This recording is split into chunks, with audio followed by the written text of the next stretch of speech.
Ken Trahan along with Lenny Vangilder. It's our First NBC Bank Weekend Preview brought to you by First NBC Bank with 32 locations throughout the greater New Orleans area and beyond. That's First NBC Bank, proud sponsor of SportsNola.com. Much to talk about this weekend, but let's start with baseball, Lenny, and Delgado's in the Junior College World Series in Grand Junction, Colorado. A tremendous accomplishment, third time it's happened, and realistically, they're playing well enough to give themselves a chance.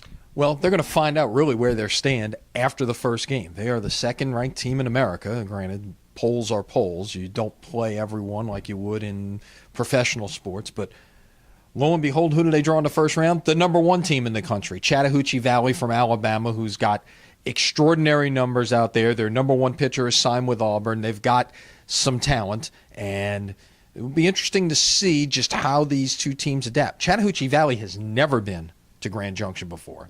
None of these Delgado players have, although there is a little bit of a history there going back to Rag Sherman days in 1985, and Joe Sherman has taken one team there previously in 2007. But hey, it's the feature game on Saturday night, just by luck as the schedule drew it, the number one and number two teams in the nation. We will get an idea very quickly just where these Dolphins stack up.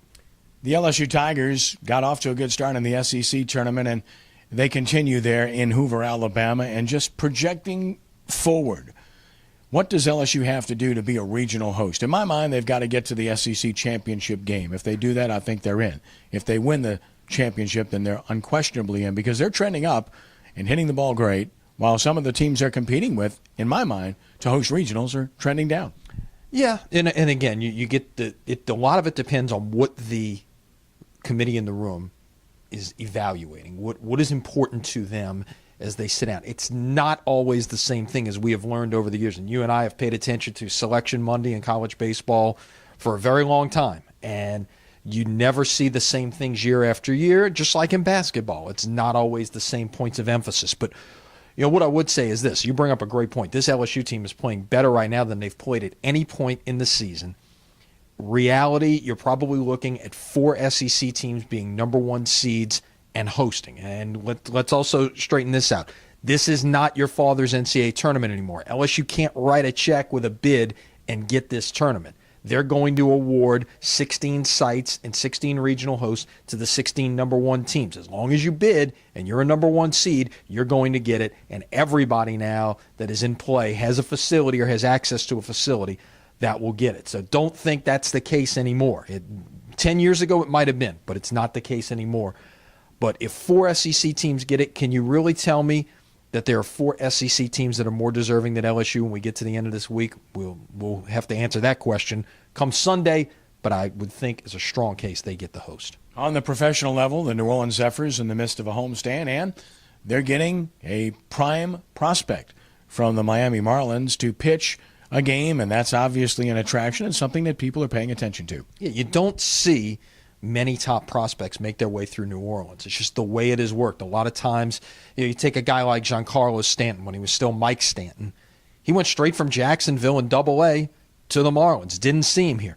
But, here's a guy, coming up now, who will pitch Thursday night, rated the top left-handed pitcher in all of minor league baseball. Was a number one pick out of Oklahoma State 2 years ago. He's on the fast track. How long will he be in New Orleans? Who knows? We do know he's going to pitch Thursday night at Zephyr Field. No doubt. Look forward to that and see what's happening. NBA draft lottery, of course, no surprise. The Pelicans did not get a protected pick. Therefore, they lose that pick to the 76ers, who right now are they're like the cat who swallowed the canary of sorts, because they got Michael Carter-Williams. They're going to have Nerlens Noel. And, of course, now they're getting a draft pick as well that figures to be a pretty good player. Meanwhile, the Pelicans have Drew Holiday. They have Drew Holiday. But how about think about this. Had the Pelicans lost the last 2 games of the season to Houston and Oklahoma City, they would have been in Cleveland's spot in the lottery. Unbelievable. And talk about, what about Cleveland? How is it that they get the number one pick 3 times in 4 years?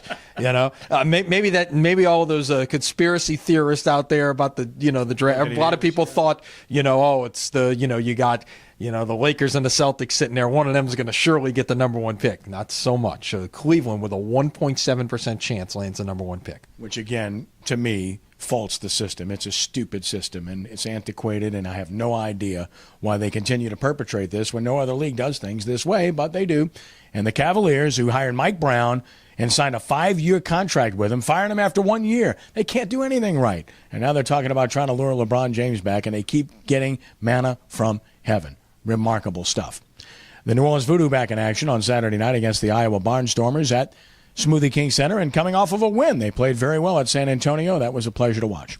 Well, and as we seemingly have talked about here for weeks now, if you make turnovers, commit turnovers, you're not going to win. If you play error-free, you give yourself a chance, and that's what happened in San Antonio, which seemingly, good thing the Voodoo went in there won, because seemingly nobody else can go into San Antonio and win these days. Just ask the Oklahoma City Thunder. It's been a little difficult for them, but yeah, good way to come back home, though, after a prolonged road trip with a bye week in there, coming in off a win. They've got to feel good about things. Yeah, forced 5 turnovers. And speaking of football, finally on the high school level, the LHSAA announcing a partnership with the All-State Sugar Bowl as their presenting sponsor for all of their state championship events. It's a good marriage because the Sugar Bowl is perfect for this.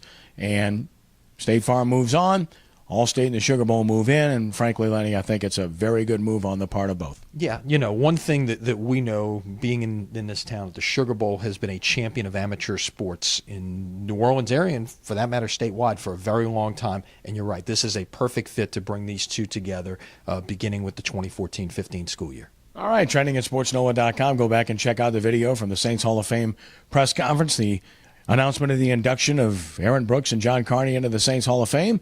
Alan Stacey, Tony Piazza receiving the Joe Gemelli Fleur-de-Lis Awards, the induction later on this year. And, of course, you can read everything you want to know about what's happened with the Super Bowl this week to Minneapolis and much more. We hope that you will at sportsnola.com. Lenny, as always, a pleasure.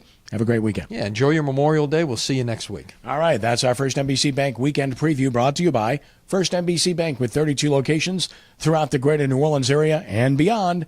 That's First NBC Bank, proud sponsor of SportsNola.com. For Lenny, I'm Kenny. Have a great weekend and God bless.